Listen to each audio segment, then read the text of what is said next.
Sziasztok! A mai napon gyerekkori kedvenceket fogok készíteni, egy sósat és egy édeset. Szerintem sokan vagyunk így ezzel, hogy vannak ételek, legyen az sós vagy édes, amit kb. Gyerekkorunkban ettünk utoljára, és nekem ez a kettő dolog, ez most pontosan így van.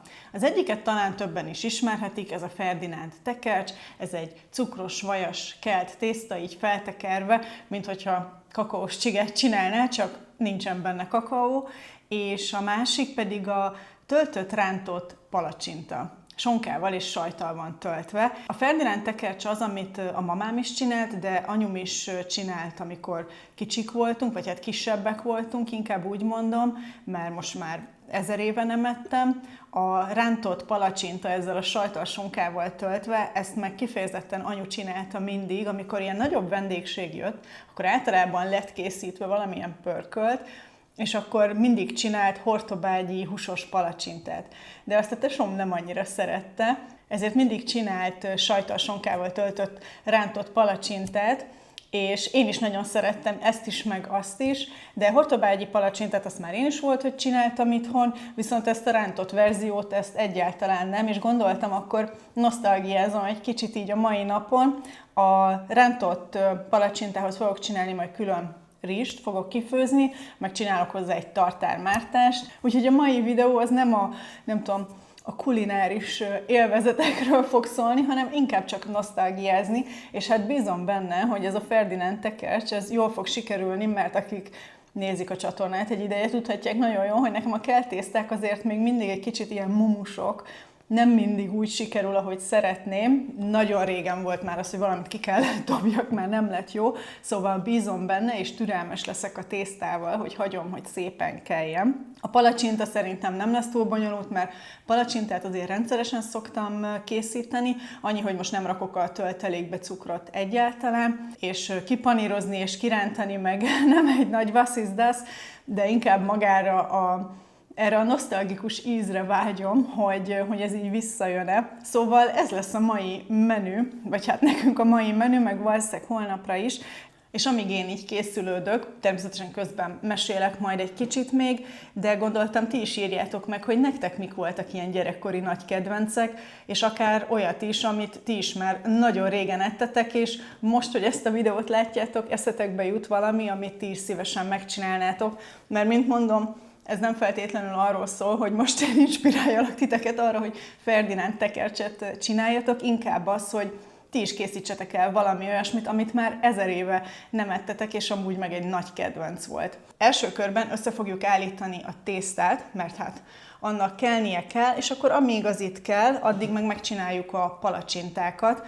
Most nem emlékszem már, majd megnézem a receptet, hogy azt hiszem, hogy ilyen 16 darab palacsinta lesz belőle, és akkor ahhoz van egy bizonyos mennyiségű sonkám meg sajtom, és akkor azokat majd megtöltjük. Tehát lehet, hogy a Ferdinánd tekercset, azt csak ebéd utánra fogom kisütni, majd meglátjuk, hogy hogyan haladunk idővel, és hogy hogyan viselkedik a tészta. Na de szerintem eleget beszéltem, úgyhogy összeállítom a tésztát. A leírásban ott lesz a recept a Ferdinánd tekercshez. Szerintem a töltött palacsintához nem gondolom, hogy nagyon receptútmutató kell, de a Ferdinánd tekercshez ott lesz a recept, amit használni fogok, és remélhetőleg jól is fog sikerülni, és akkor ti is tudjátok használni. Na de, akkor lássunk is neki.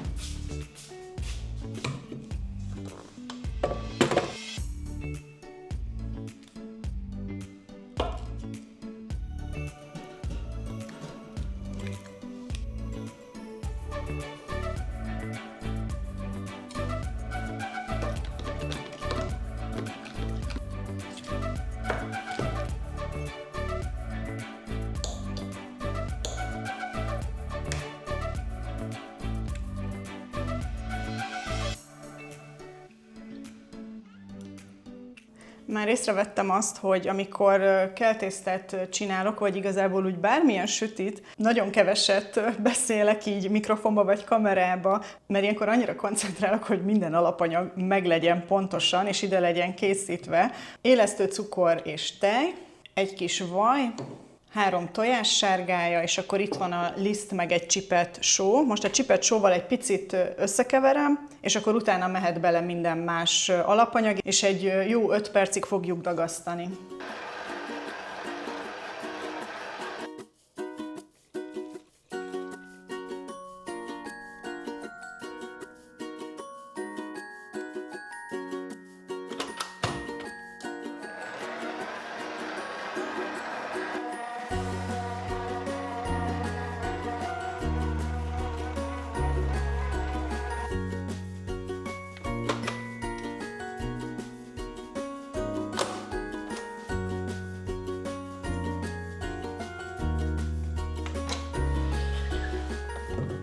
Na, szerintem elég szép lett.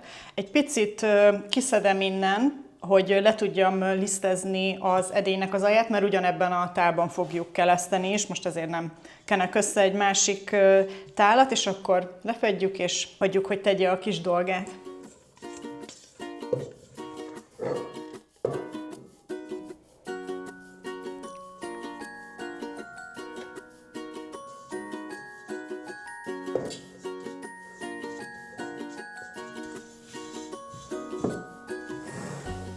És akkor amíg pihen a tészta, addig meg összeállítjuk a palacsinta tésztát, mert ezt is szeretném úgymond időben kisütni, hogy egy picit kihűljenek, hogy utána tudjam tölteni és panírozni. Úgyhogy ezt is el fogjuk most készíteni, és szerintem kb. Az alatt az idő alatt ki is sütöm, amíg a tészta kell.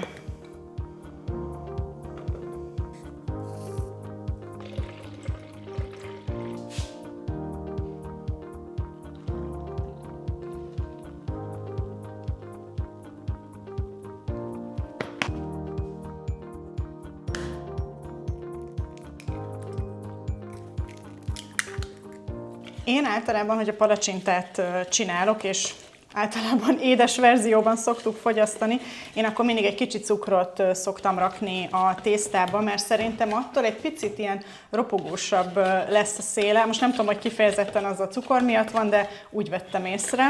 Na mindegy. Most a lényeg, hogy nem raktam bele, hisz sóssal fogjuk megtölteni, de ettől függetlenül, hogyha maradna tészta, amit nem tudok megtölteni, akkor ugyanúgy el lehet fogyasztani édes kakaós vagy túros töltelékkel. És én nem szoktam már nagyon régóta szódát belerakni, mert egyrészt nem veszünk ásványvizet egyáltalán, tehát soha nincs itthon, és most csak ezért venni néha, már nagyon régóta sima vízzel csinálom, és így is teljesen jó lesz. Úgyhogy sima állagra keverem, és amúgy is jó a palacsintatésztának az, hogy egy picit pihen, mert így ezek a buborékok kimennek belőle, amit itt most felverek.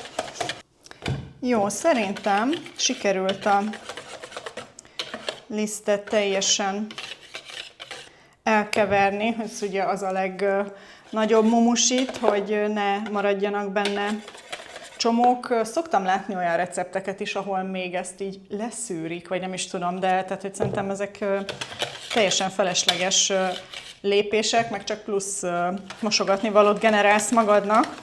Tehát egy palacsintatészta ne legyen már bonyolult. Jó, tehát ennyi mennyiség lett, mondom, most ezt így hirtelen nem tudom, hogy ez hány darab lesz, de a végén úgyis meglátjuk.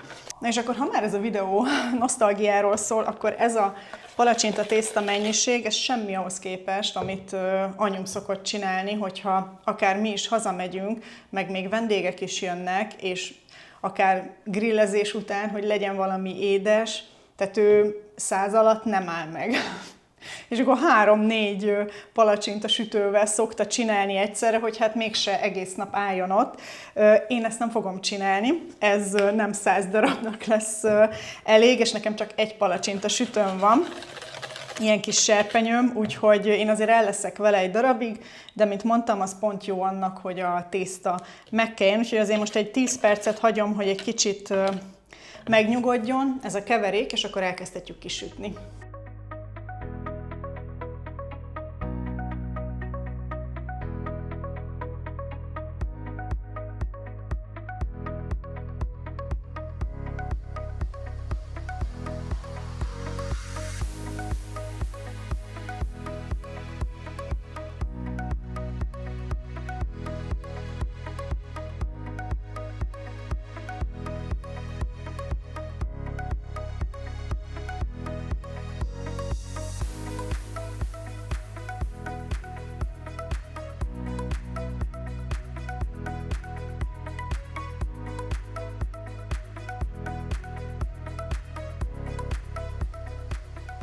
Elkészültek a palacsinták, mindjárt meg is számolom, hogy akkor ez most hány darab?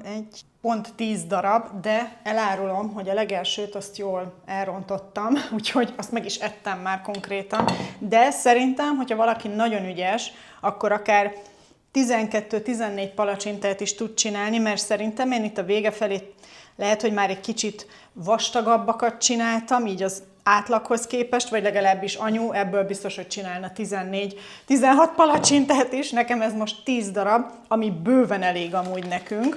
Na de a lényeg, hogy trapista sajtot vettem, ilyen szeleteltet, ez pont a úgymond jó méret ahhoz, hogy ezeket a palacsintákat megtöltsük, illetve egy egyszerű ilyen szendvics sonkát, vagy ahogy régen mondtuk, gépsonkát vettem, ami majd meglátjuk, hogy lehet, hogy egy picit nagy, majd itt még kitalálom, hogy, de aztán lehet, hogy pont tökéletes méret lesz, mert ugye az a fontos, hogy szépen meg tudjam tölteni, hogy így egyben maradjon, mert miközben majd panírozom, hogy ne essen szét.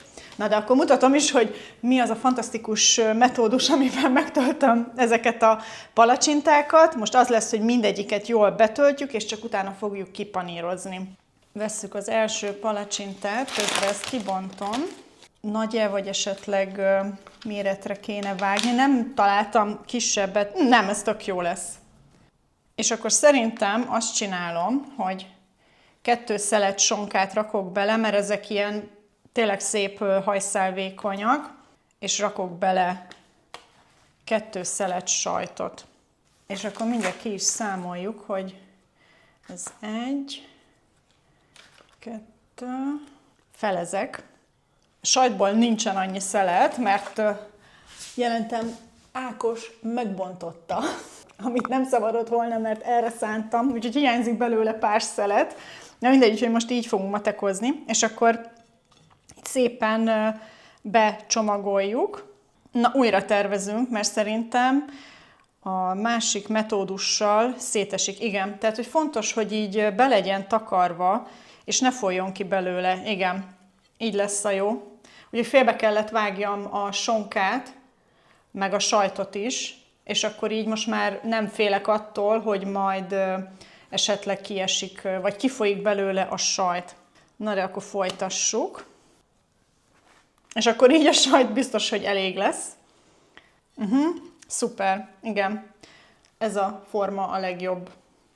Hát és akkor ezt addig csinálom, amíg vagy a palacsinta, vagy a sonka sajt el nem fogy. Lehet, hogy csinálok olyat, amiben 2 sonka van. Vagy úgy csináltam az elsőt, úristen, nem tudom. Na mindegy, most csinálunk egy ilyen fullosabbat. Ez van akkor, amikor most csinálom először, és ugye tényleg nem tudom, hogy összesen mennyi töltelékre, vagy mennyi palacsintára van szükség. De legalább kísérletezek, ez most tényleg arról szól, hogy nosztalgiázzak egy kicsit, és valami olyasmit csináljak, amit még soha nem csináltam. Hát halljátok, ezt jobban ki se számolhattam volna. Konkrétan maradt 2 darab sajt, meg 2 darab szelet sonka, és 2 darab palacsinta. Úgyhogy minden elfogy, tökéletes. Valamelyikben konkrétan 2 sonka, 2 sajt van, valamelyikben 2 sonka, 1 sajt, vagy 1 sonka, 1 sajt, így alakult, de tökéletesen kiszámoltam, tehát büszke vagyok magamra, hogy mindent elhasználtunk, üresek lettek, és akkor most fogom, és ezt kipanírozom.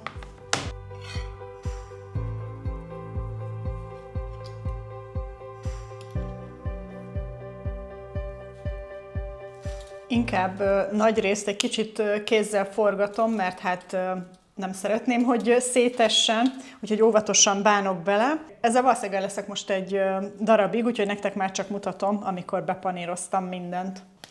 Jelentem mind a 10 palacsinta kipanírozva. Hát azért nem mondom, lesz egy jó pár mosogatni való, de ezért is vagyok nagyon hálás, hogy van mosogatógépem, és most konkrétan bepakoltam oda mindent, és el is indítottam, úgyhogy ha háttérzaj van, bocsi. Csodálatosan megkelt a tészta, úgyhogy ezzel fogjuk folytatni. Most azért majdnem másfél órát kelt, de mindenképpen be akartam fejezni ezeket a palacsintákat, úgyhogy ezt most félreteszem, mert még azért bőven van idő ebédig, és ez frissen jó. Ja, és annyiban változik így a menü, hogy végül le lett szavazva, hogy csináljak rizst, hisz tésztában van töltve, hogy akkor ne legyen már hozzá még rizs is, és akkor ez frissen jó, hogy akkor amennyit tudunk, megeszünk belőle, tartármártást azt fogok csinálni hozzám mindenképpen, nem lesz végül rizs készítve. És akkor ezt most kiborítom egy deszkára, és hát téglalap alakúra igyekszem kinyújtani, és ilyen ujjnyi vastagra, vagy hát ilyen félujjnyi vastagra, és akkor meglátjuk, hogy mekkora lesz. Még nem döntöttem el, hogy melyik tepsibe, vagy tortaformába fogom rakni, mert hát fogalmam sincsen, hogy ez mekkora mennyiség lesz, úgyhogy azt majd még kitalálom, de a lényeg, hogy addig is a vajat azt elkezdem egy picit a mikróban megolvasztani, nem folyékonyra, hanem inkább, hogy amikor a cukrot belekeverem, az úgy szépen el tudjon keveredni benne, úgyhogy lássunk is neki.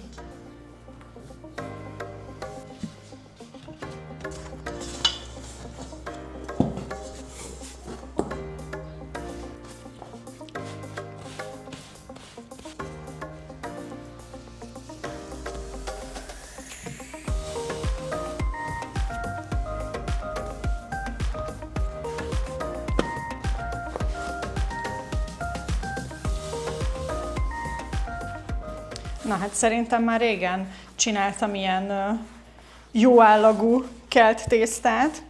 Szuper, szerintem ez a vastagság úgy oké. Nem akarom, nem tudom, túl vékonyra se csinálni, mert most ez kb. Igen, egy kicsit alacsonyabb, mint az én ujjam. Hát most ez relatív, hogy kinek milyen vastag ujja van. Na akkor most lekenem a cukros vajjal. Hát ilyen közepes állagúra felolvasztottam vajat, és akkor ebben megy cukor és vaníliás cukor keverék, és ezt most jól összekeverem. Miért van az, hogy a cukros olajnak fantasztikus illata van? Igen, picit nyújtottam még rajta, rákenjük. Nem az összeset, mert majd amikor feltekertük és behelyeztük a tepsibe, még a tetejére is kenünk, mielőtt a sütőbe rakjuk. És akkor erről jut eszembe, hogy lehet, hogy a sütőt be is kapcsolom. Nem tudom, hogy mibe rakjam, mert szeretném azt, hogy összeérjenek majd. Talán ez lesz rá a megfelelő, majd meglátjuk. Hát most ezt is kipróbáljuk, mert most max, ha nem érnek össze, nincsen azzal semmi baj, csak szeretem azt, amikor így szét lehet úgymond tépni, vagy így elválasztani egymástól, és akkor úgymond a belső rész sem, vagy hát ez a külső rész nem marad száraz. Na mindegy, most úgy döntöttem, hogy nem variálok, megpróbáljuk ebbe belerakni, és akkor meglátjuk, hogy mennyire lesz tele. Kevésnek biztos nem lesz kevés, mondom, inkább attól félek, hogy talán nem fognak annyira összeérni, majd meglátjuk.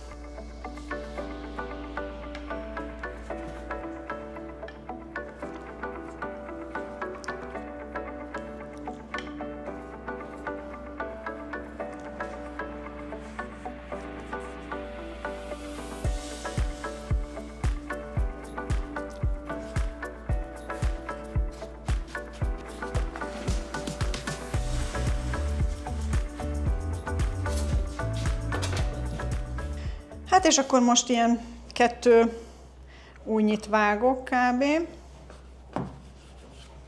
És elhelyezem. Aha, szerintem tök jó lesz ez a méret. És akkor úgy 3 fér egymás mellé. Hát halljátok, szerintem ezt jobban ki se számolhattam volna. Konkrétan, hogyha egy picit vastagabbra vágom, akkor nem marad meg egy ilyen darabka, de most megnézem, hogy valahogyan bele tudom, de az a baj, hogy most szegénykém ő itt maradt, és majd mondjátok, hogy de Kata, azt is föl lehetett volna használni. De nem akarom most már sehova se belepréselni, most ezt lehet, hogy csak így külön, amikor ezt behelyezem, alulra egy ilyen sütőtálcára rárakom, hogy megsüljön, és akkor meglátjuk, hogy milyen lesz, hát most mégse dobjam már ki. 180 fokos sütőbe fogom rakni, ilyen 25-30 percre kb. Na hát, és még tényleg a vaj is el fog fogyni, mert akkor maradt egy pici vaj, amit ehhez a árvácskához fogok használni, de akkor ez így most gyönyörűen néz ki, és akkor mehet a sütőbe, amíg sülnek a kis tekercsek. Csak gondoltam, ezt is elmondom, hogy szerintem nem titok, hogy ez egy olcsó édesség, vagy sütemény, inkább így mondom, és annó régen a mamának is gondolom az volt a célja, hogy gyorsan valami édeset adjon nekünk, amihez nem kell sok hozzávaló, hisz egy háztartásban liszt, cukor, tojás, vaj, ezek mindig vannak, és ebből ezt lehet kihozni könnyen és gyorsan, és akkor mégis a gyerekek valami édeset ehettek, és meleget és omlósat, szóval nekem ez az emlékem van ehhez, és tényleg abban bízom, hogyha ez most úgy jól sikerül, hogy ezek az emlékek így visszajönnek, szóval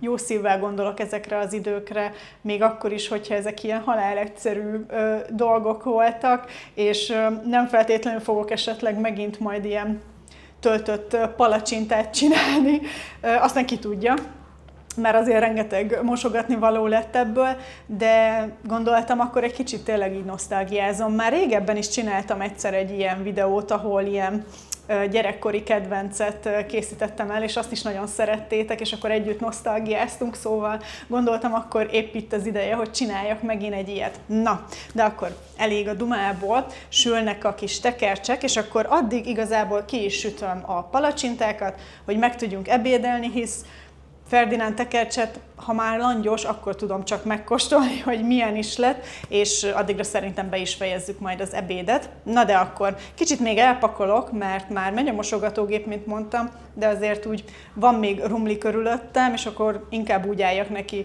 a palacsintákat is kisütni, hogy már egy kicsit rend van a konyhában.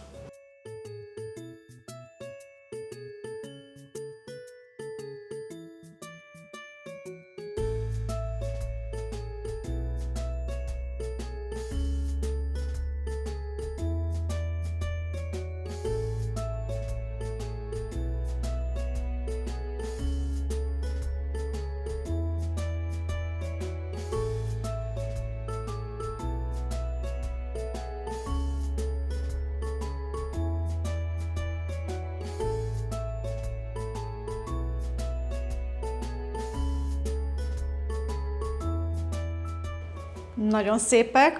Megmutatom, hogy akkor hogyan is néz ki belülről.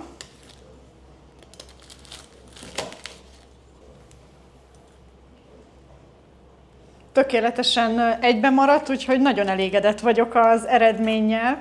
Csináltam közben már tartármártást is, úgyhogy az is készen van.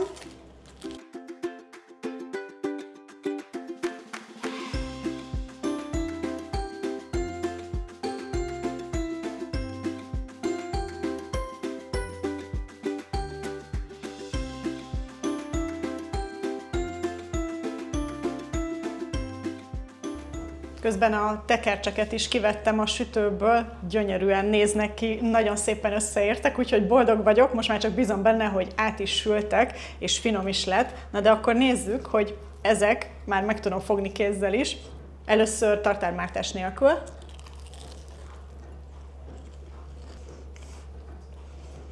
Tök jó. Igazából nagyon rossz nem lehet, hisz bármi, ami kb. Ki van rántva, az csak jó lehet. Na mindegy, most raktam rá egy kis tartármártást.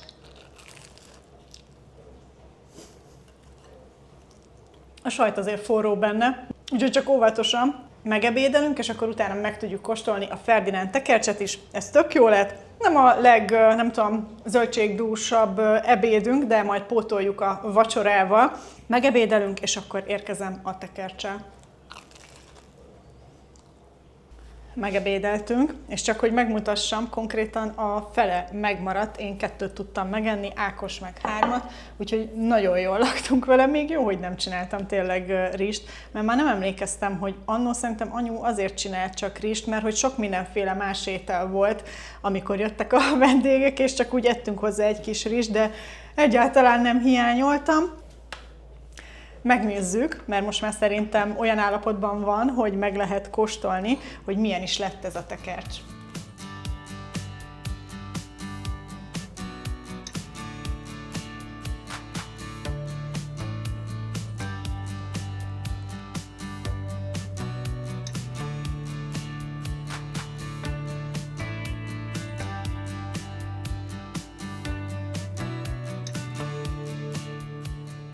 Gyönyörűen elválik a tepsitől, meg hát egymástól is, és én úgy vélem, hogy átsült. Most már csak az a kérdés, hogy milyen lett.